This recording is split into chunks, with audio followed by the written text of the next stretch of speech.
So Grant joined the University of the Witwatersrand in 2018, and since then he's collaborated on numerous research projects and published articles in South African and international journals, and he's worked on book projects.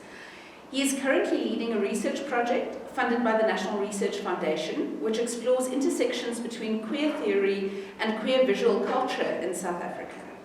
As part of the project, he is directing a documentary on South African queer visual culture, which explores how academics, artists, and activists understand the term queer in relation to the lived realities of people from gender and sexual minority groups in South Africa.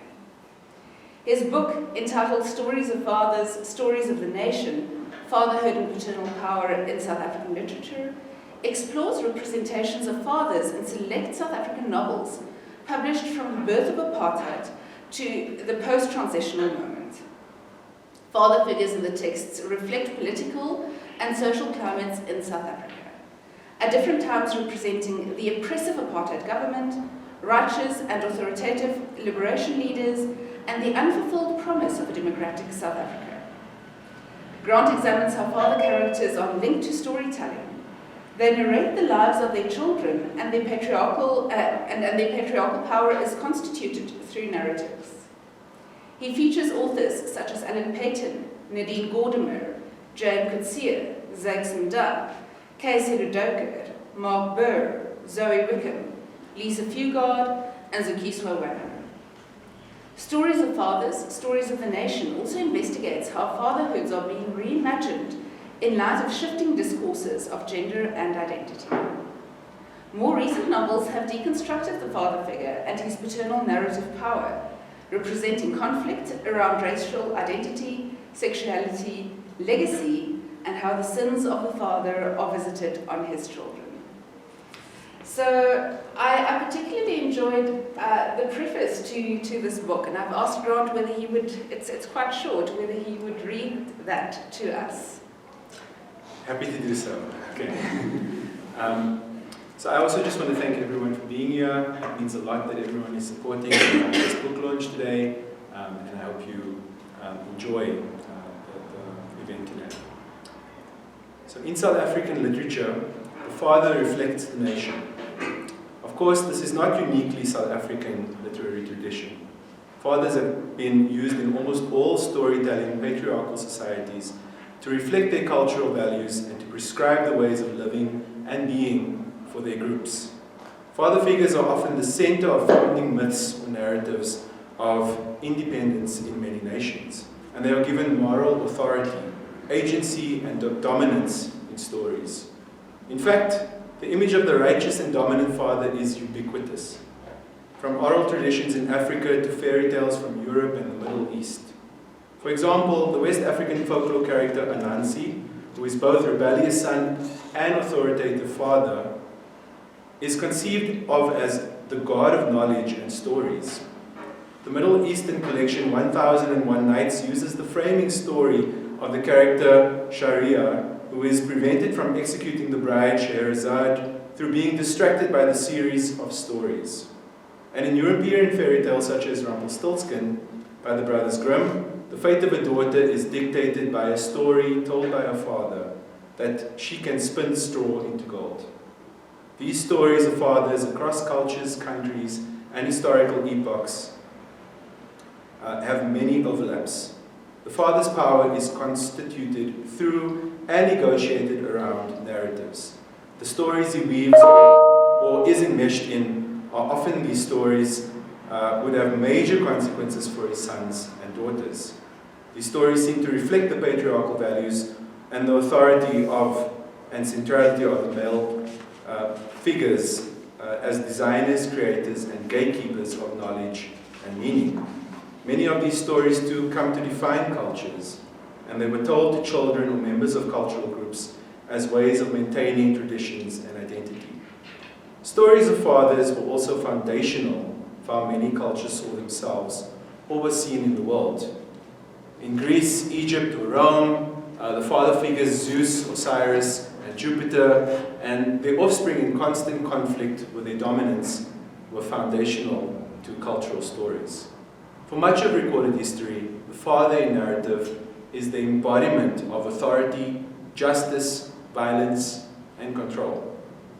This book originated from my interest in understanding the role of the father figure in South African literature and how the major political shifts in the country affected the image of the father. Could new states of the nation impact on how the father is represented? Could the father come to mean different things in literary texts based on political and social shifts, especially during the seismic movements from pre-apartheid to apartheid eras, then to states of emergency, mass protests and violent uprisings, and then to the transitional and post-transitional eras? I look at how stories of fathers reflect states of the nation, and how these narratives serve to grapple with social and political changes in relation to power dynamics in South Africa.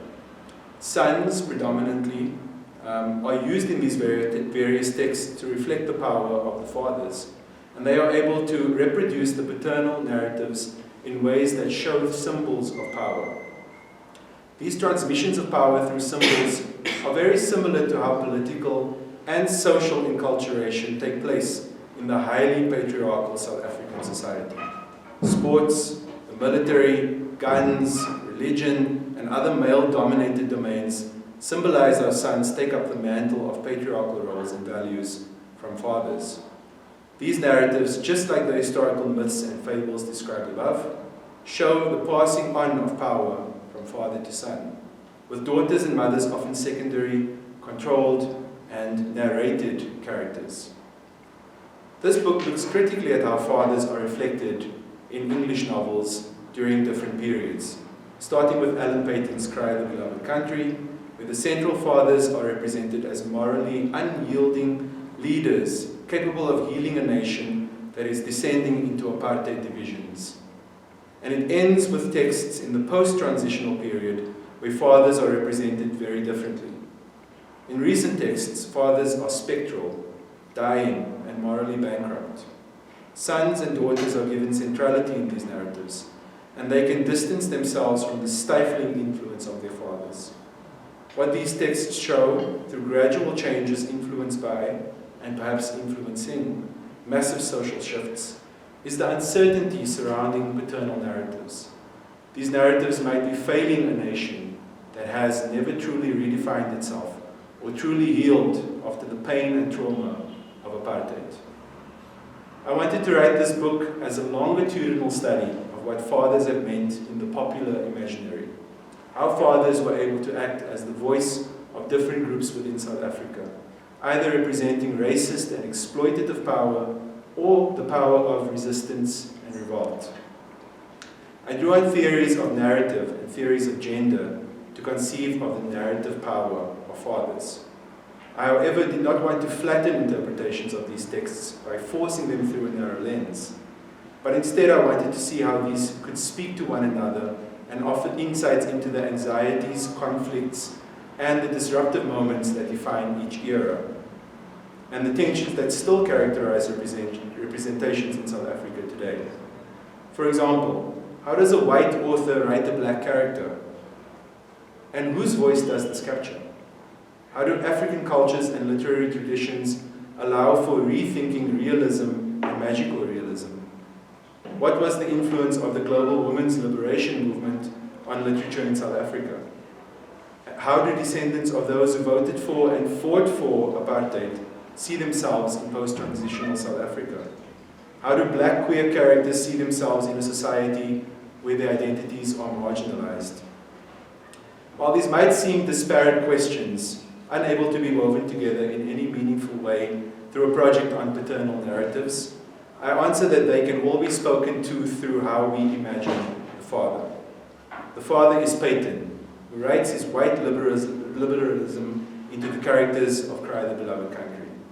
The father is Mark Bear's male relative, who recruited him as an apartheid spy, written obliquely through his paternal characters in The Smell of Apples and Kings of the Water. The father is K. Saludeke, who imagines himself as a gentle and loving guardian to the children of South Africa, and to himself through the character of Tsepo in The Quiet Violence of Dreams. These children might be the queer South African students who picked up his book and saw themselves represented for the first time. as I did many years ago, and the black writers who pay tribute to his enduring legacy. The fathers in these texts fascinate me, how they speak to what South Africa was, is, and what it might become.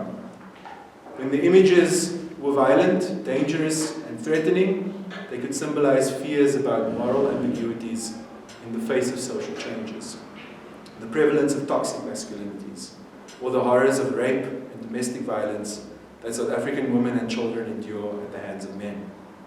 When the images were gentle, introspective, and seeking redemption, they could speak to new possibilities for men to redefine themselves. They could speak to new possibilities for challenging restrictive gender norms that harm them, and to find loving ways to understand their diversity in sexuality, parenting styles, and racial and cultural identities, especially in post-apartheid South Africa. I argue in this book that the stories of fathers can be read as stories of confronting and defining the nation and national identity. And I read these stories here in ways that are cognizant of and simultaneously seek to challenge what paternal narratives have traditionally meant. Importantly, despite the traditional conception that the father's power is univocal, despite understanding the father as all-powerful, the South African imaginary shows multiple, diverse images of fathers. These multiple stories offer possibilities for productive new meanings, rereadings, and counter-readings that offer a reimagining of South Africa's story. Perhaps, too, fatherhoods in South African society might be seen through new lenses, which offer men and fathers the chance to forge new meanings and new stories of themselves. Thank you. So, how we're going to structure this is I'm going to use my privilege of sitting here in front to first ask Grant a few questions. And when I'm done, then I'll open it to the floor, both the physical floor and the electronic floor today. This is the first virtual book launch I've ever attended. Awesome. So Grant, what inspired you to write about fatherhood in South African literature? I think growing up as a queer person, it's very interesting to think about gender in these deconstructive terms. You're always kind of questioning your place in a very patriarchal society and experiencing patriarchy and violence and the story of men and what men are imagined as. And growing up in a society that was very socioeconomically disadvantaged, there were many fathers who were absent, many fathers who were violent. So my image of fathers hadn't been great. Can you just maybe share with us where you did grow up? I grew up in Easter River in the Western Cape, close to Cape Town.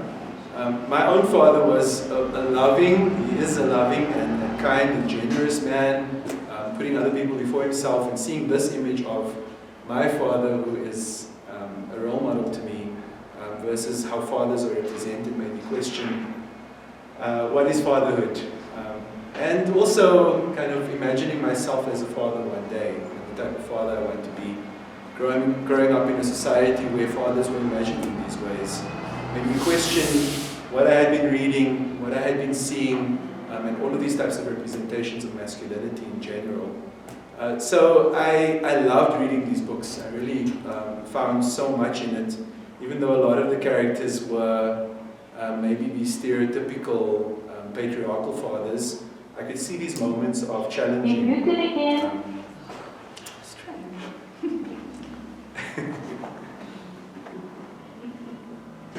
not sure what happens here. Thank you, sorry about that. Yes, please alert us if that happens. I could see these moments of challenging gender norms and myself wanting to be a different kind of man and a different kind of father. So these stories really appealed to me, and I even in the sometimes limiting forms of representations of masculinity, there were these glimmers of progressive masculinities, which I loved. And I think particularly reading Saludaker's novels during my kind of formative academic years, and reading these novels of men who don't know their place in South African society and in traditional cultures and in patriarchal cultures, kind of let me know that this questioning was happening quite broadly. So I was interested to explore that, and I hope that I've kind of shown this trajectory of where fatherhood was seen as something really static and really singular to something where fatherhood can be seen as something open and progressive. I found that absolutely fascinating. In fact, I think we're at a position my father is well, so that's lovely. Now, I think South Africa is facing so many challenges at the moment. Anything from load shedding to Joburg not having water next week, and we're facing really stark realities. Do you think, and why do you think stories are still important in the South African reality? I think it's a really good question. It's something that I think a lot of us, so living in Joburg and in South Africa in general, I think you become quite numb to the realities of what's going on around you quite often, and you ignore toxic masculinity, and there's another protest and more things are happening, and you don't personalize a lot of the big institutional things happening around you.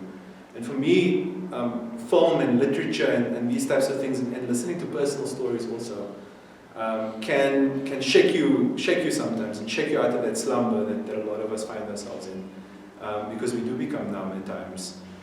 So I think stories, and what I found in these stories that I speak about in my book, and what I find in stories that are being produced now by younger South African artists, is this real opening up of this is what's happening, these are the wounds that we're dealing with, these are the joys that we're dealing with, and there are a lot of joys as well that we might also kind of gloss over.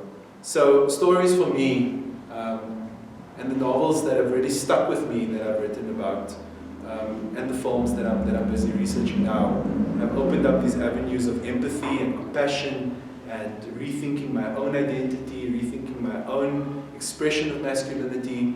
And I hope that storytelling can become, or can remain, I think it's very strong in South Africa currently. I've read some beautiful texts and watched some beautiful films recently. And I hope that it can remain this thing that keeps us conscious of what's happening with ourselves and also what's happening with our neighbors.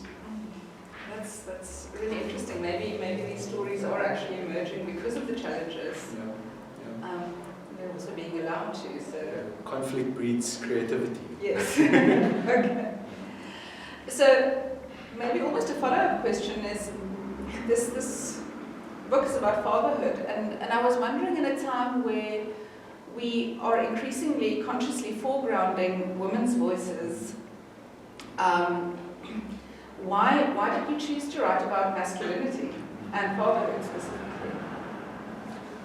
Yeah, so I think there are kind of layers to this answer. Obviously, it is a very appropriate and correct thing that we're doing as a world to recognize gender differences, to recognize the way that women are treated differently from men in societies, and to advocate for the voices of women to be taken as central in many ways, and taken as voices that we take seriously. And I think there are common discourses, and I look at politics around the world, and I look at politics in South Africa as well. There are common discourses that men feel excluded, whether these are right or wrong, and it erupts into horrible kind of manifestations like Donald Trump, or young men feeling like they're not heard. And I think this has, for a very long time in South Africa and everywhere in the world, been excluded as an academic pursuit. It's been excluded as, let's really investigate masculinity as something that is also socially constructed, as something that is not neutral, as something that is informed and shaped by the society that it is found in. And particularly I was interested in masculinities in South Africa because of our violent past and our violent present, and because of the cries and the horrific effects of toxic masculinity on women in South Africa. But I wanted a story, I really wanted, and I hope this is my through line in the book, I really hope this is what comes through. I wanted a story of men who are seeking, and men who are open, and men who are loving, and men who are good, because I don't think it's a story that is often acknowledged. It might be a story that's often told, but and there are so many beautiful, wonderful men at the forefront also, alongside women, marching and fighting for equality and writing beautiful things like my colleagues, my male colleagues, as well, about new stories of South Africa. And I think these voices are worthy of being acknowledged, and I really wanted to look at where we've come from, and I wanted to see where we could go, as well as what's happening right now.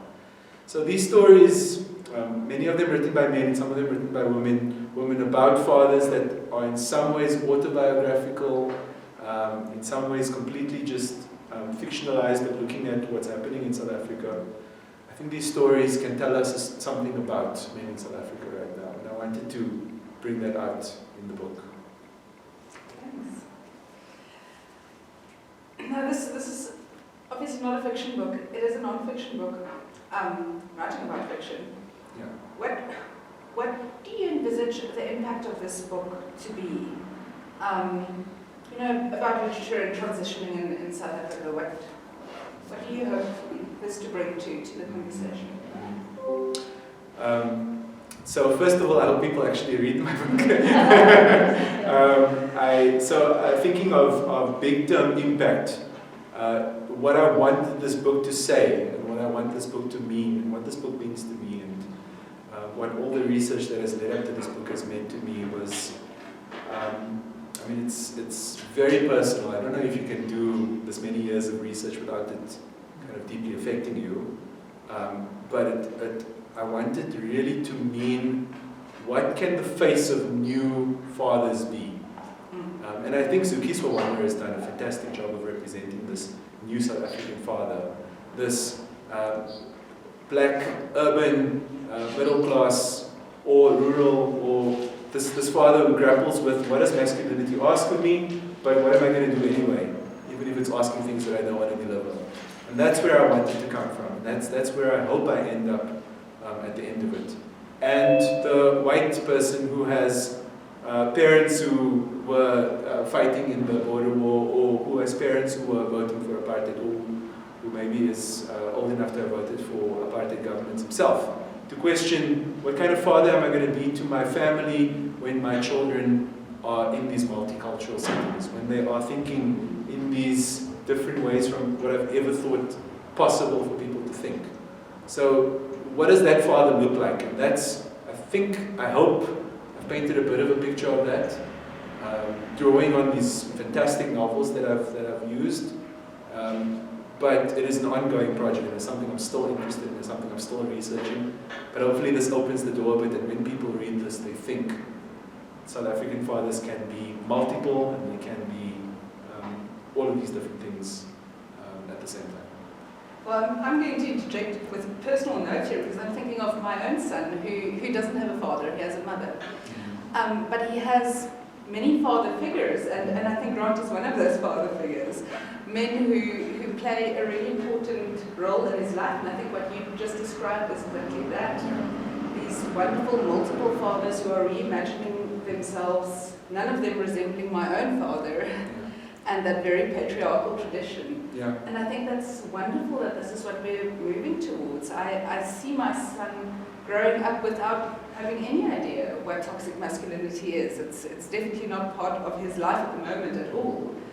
So I think that's really exciting, and that you also showed the whole transition to how we got to a place where that's possible. Yeah, I just want to add to that this is an important transition in fatherhood because of single mother households, because of grandparent-led households and often grandmother-led households, which is the vast majority of South African households. Looking at father figures who are non-biological father figures was also a part of the later chapters of this book, and saying the father can be this figure of love and attention and being there for someone, without just being this biological, stern, rigid character that it's often been seen as. So yeah, that's hopefully also part of that. So then, the final question, but related to that, is who was your favorite father figure in the novels that you examined for your book? Yeah, tough choice. I love Zoe Wickham. I think her writing is absolutely fantastic at capturing South African tensions that are not spoken about, especially around coloured communities. And I think the character of John Campbell in Playing in the Light, for me, this father who had played white, but was in fact coloured, and really representing so much of that, the tensions. This was a favorite father figure of mine, even though he was a bit of a curse word, which I'm not going to say out loud. So not a likable character, not a character that would be well written in the history of South Africa, not someone that we would look at as progressive in any way, but someone who was challenged by their child and was open to the challenge. And I love that. I think that for me was the space of kind of shifting fatherhood in some way. And really opening space for, let me listen to voices from younger people, let me listen to voices that I never even thought of, non-racist voices, because this character is extremely racist despite being someone from an oppressed race who denies that part of himself. So I think those kinds of really complicated fatherhoods and being able to write that in a story, for me, is something that we need more of, and that I just think Zoe Wickham does brilliantly. But obviously Sally Daker as well, and lots of these fathers are just so powerful, and Zuki Sowanya in writing about new progressive fatherhoods. So all of these things kind of open up these spaces for what fatherhood could look like. As you're speaking, I keep thinking of the government as a father figure, and I'm wondering how that's progressing as well, and recent elections and how things are being challenged, and I find it absolutely fascinating, this connection between fatherhood and the state of the nation, I guess. Yeah. So... Now, I do write very early on in the book also about Tata Madiba and Jacob Zuma as a father figure, and how kind of national ideas of fathers in politics have shifted. And I think that's a big reason why the father has become this character that's left out in a lot of South African literature, or the character that is backgrounded, or the character that is spectral and dying, and he's a relic of the past in some ways. And it's a disillusionment with government, which I think informs a lot of that. And it's a yearning for something new, which hopefully comes. Some kind of new, loving and nurturing father figure that can hopefully take us into a new phase of South African history. Great. So on that note, I want to open up questions to the floor. Anyone wants to ask Ron something? Or our Zoom friends. Yes, Liz. I don't have anything to ask, but I'd like to make comments. Congratulations. Thank you. I'm so proud of you, and I'm sure the entire division is very proud of you. I know I'm thrilled. I love the title. I love your image. I've been WhatsApping you about it. The cover is amazing. And I want to say how fascinated I am, because I think men are somehow, because of their very negative attitudes towards them, you don't blame the way things are, they're being foregrounded so negatively.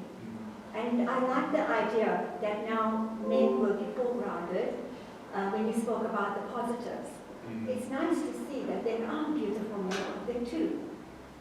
You know, so yeah, I'm looking forward to reading. Thank you. I appreciate that. Thank you, Liz. Thank you. Yeah. So this is the impact that I Grant, I just want to say congratulations on the book. It really is an excellent work of scholarship.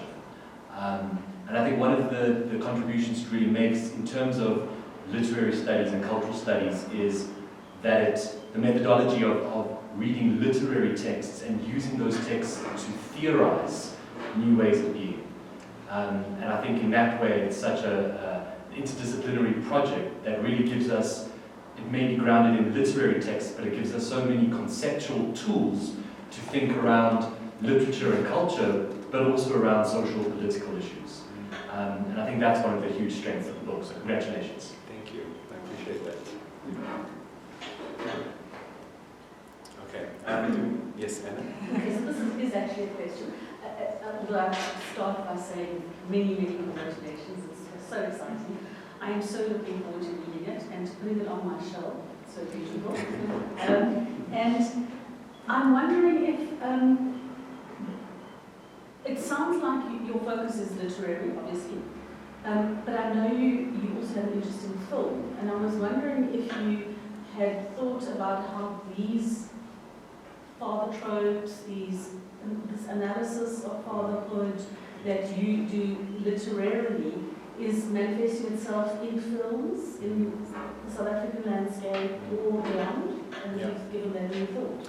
I have quite a bit, yes. I think it's so it's definitely taking what I've started doing in the book and moving it forward into where I'm going now. So my NRF project is actually just looking at visualities and looking at visual representations. And there is quite a lot about fatherhood because of how fascinating for me right now, queer film, with those representations of fathers in those queer films. So it started off with Squirnate, which I think, it became such a lightning rod of a film. This person who is a father, but is this closeted gay man, and still has these racist ideas and these terribly patriarchal ideas, and in a way where, identities can be so complex in this post-apartheid situation, right? We would think someone who is same-sex attracted or from a marginalized sexuality group might be more progressive in their thinking about these other identities. And this has been the conflict, I think, and it's been quite a generational conflict between fathers and often sons in film, particularly. And some recent films that have been just fantastic in terms of representing this. There were some great things in Clever, The Wound. There were some lovely things that I saw in the film by, goodness, I'm blanking right now, in Mofi as well, which I'm not sure, it was also quite a big film that was just looking at different types of fatherhoods. So in terms of race, in terms of intergenerational differences, a lot of these things are coming out in film. And the framework that I've built here is definitely opening up to looking at how films, and I think it's quite exciting. There's a lot of public discourse around what types of masculinities are represented in these films. Especially in Clever, there was a lot of contention and pushback because some men or some male-driven institutions don't want to see these types of representations. They don't want to see masculinity. There's a big kind of discourse about the threats to masculinity now, right? Masculinity is so under threat, so we should all be careful of our men becoming feminized or whatever. So it's interesting to look at that in the face of all of these very progressive and interesting ways that masculinity is being reimagined and the type of pushback that comes against that.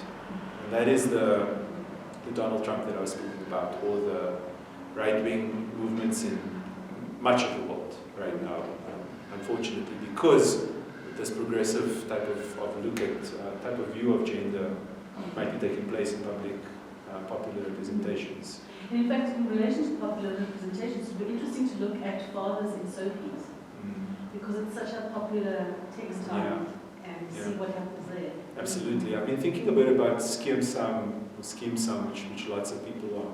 And it's such a huge show in South Africa right now. I think there's lots of stuff about masculinity. So I was chatting with Ilse about actually kind of thinking about that a bit more. And what it says about men and fatherhood to be represented in ways with gay characters or with characters who can't fulfill these family expectations, etc. But it's still so popular and it's still so widely viewed. So are those shifting ways that we think about men? Yeah. Yes, Martia. I do have, I do want to speak to what he said about the conceptual groundings, and one thing your book gives me is the fluidity of power. So you did speak of Zoe Becomes' dad being this very complex human being, and you can see of different men being complex. And I think of my father, and think of times where I just hate him, and times where I'm like, okay, and other times I think I need to be more empathetic because of obviously the generational divide.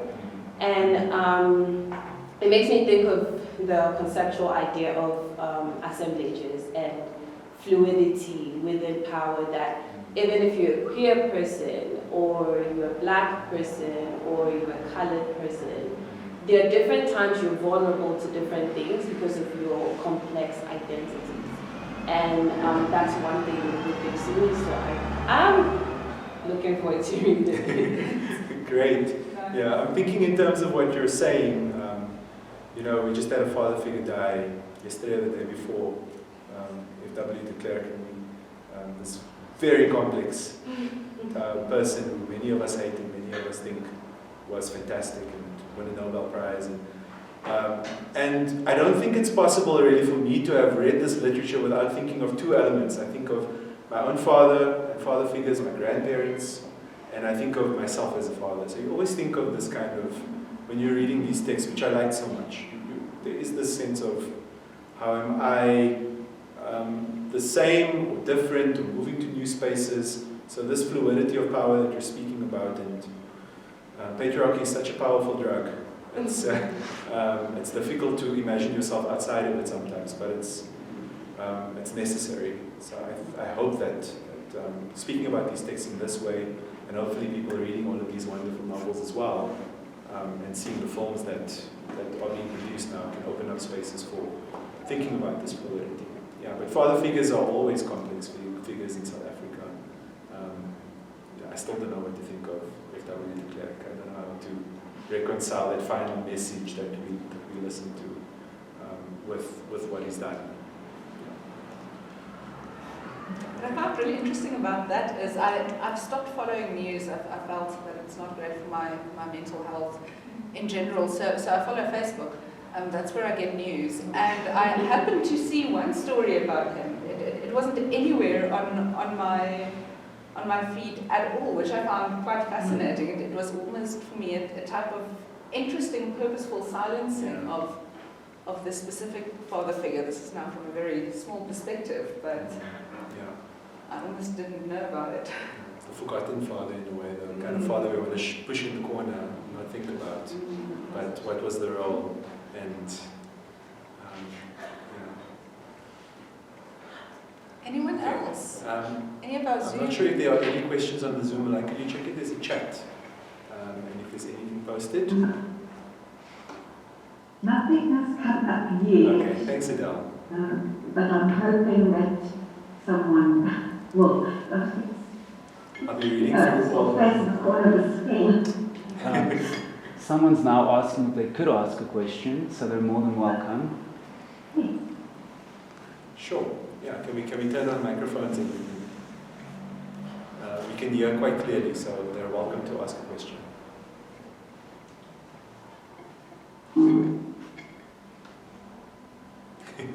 Facing the corner.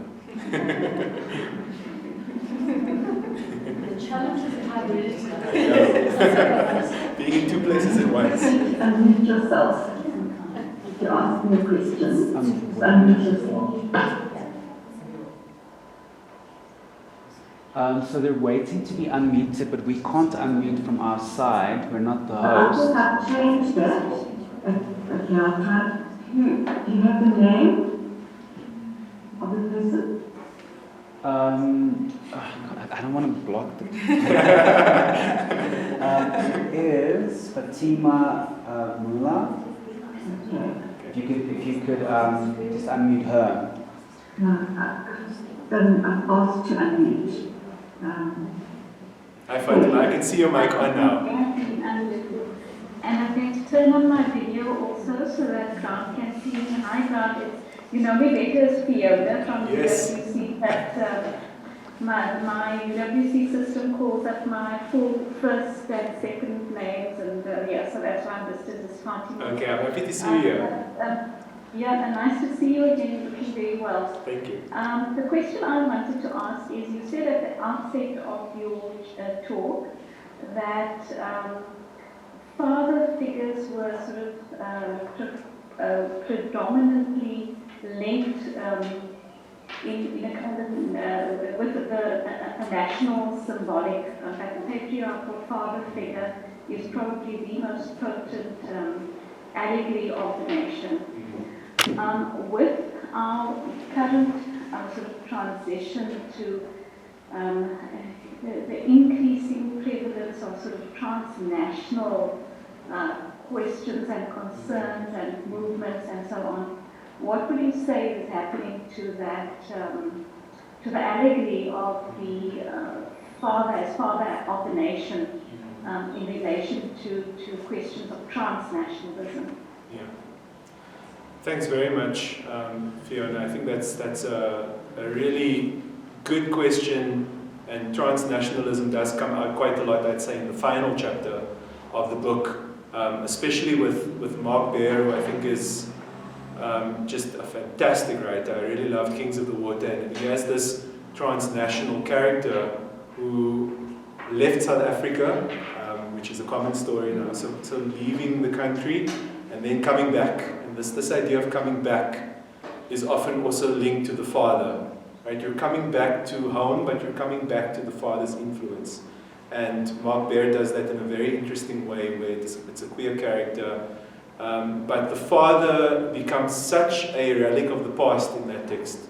The father is very old and dying, and I think, so what I'm seeing in terms of fathers now, and I think Zukiswa Wana does this as well in Men of the South, that fathers, at least fathers who were born during the apartheid period, born before the 1980s, those fathers are seen as completely out of touch in a lot of these texts.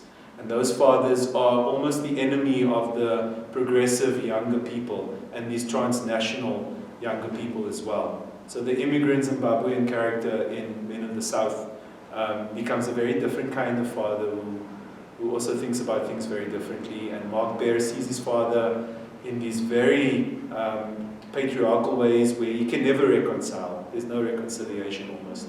So it does seem that this transnational trend seems to be a cutting off with the past in some ways, and a cutting off with traditional masculinity, and this wanting for a more progressive worldly masculinity, which does kind of speak to what fatherhood has become in recent South African culture and texts.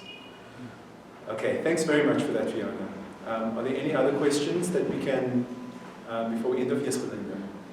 Just huge congratulations. Thank you. I started reading it and I'm really enjoying it, and I think it's very essential work. And I also think that this is the best academic book cover I've ever seen.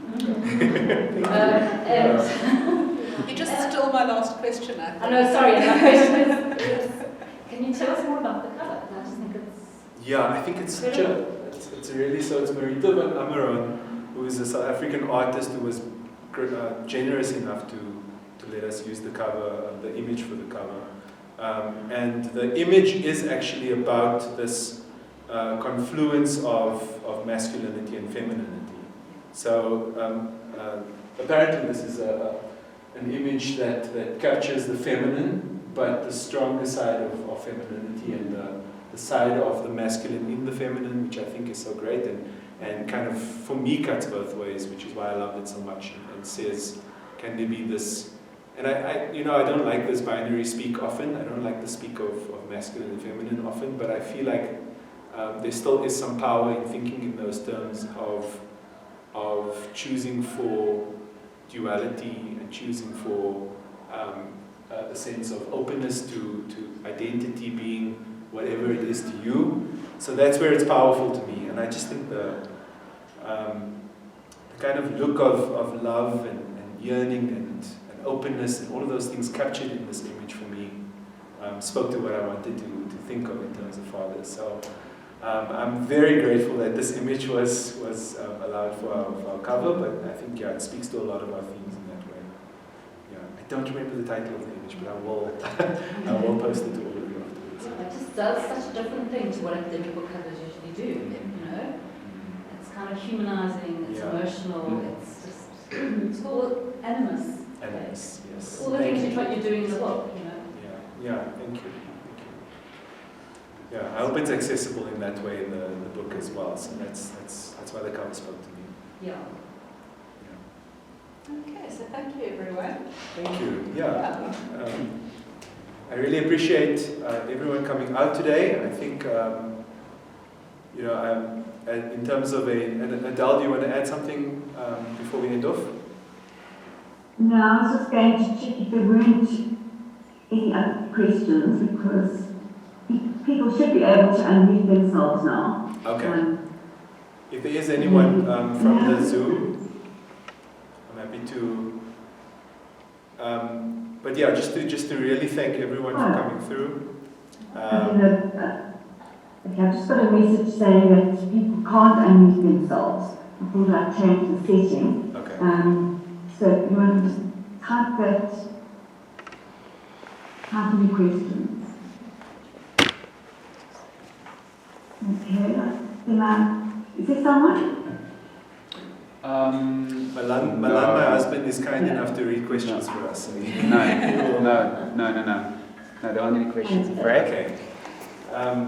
Yes, then I just want to really thank Adele and Deborah for organizing all of this and for making it hybrid and kind of bringing this book to life and helping with the marketing. And I'm very grateful. I'm grateful to Ilse for being here and for asking me such good and challenging questions, and to all of my colleagues and friends and students and everyone who means something to me being here, for the live and for the virtual launch. I really appreciate all of you, and please read my book and enjoy it. Thank you so much.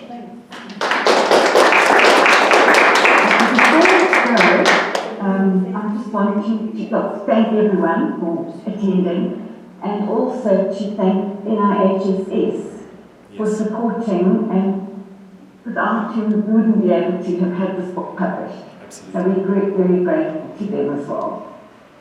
Thanks so much. Thank you.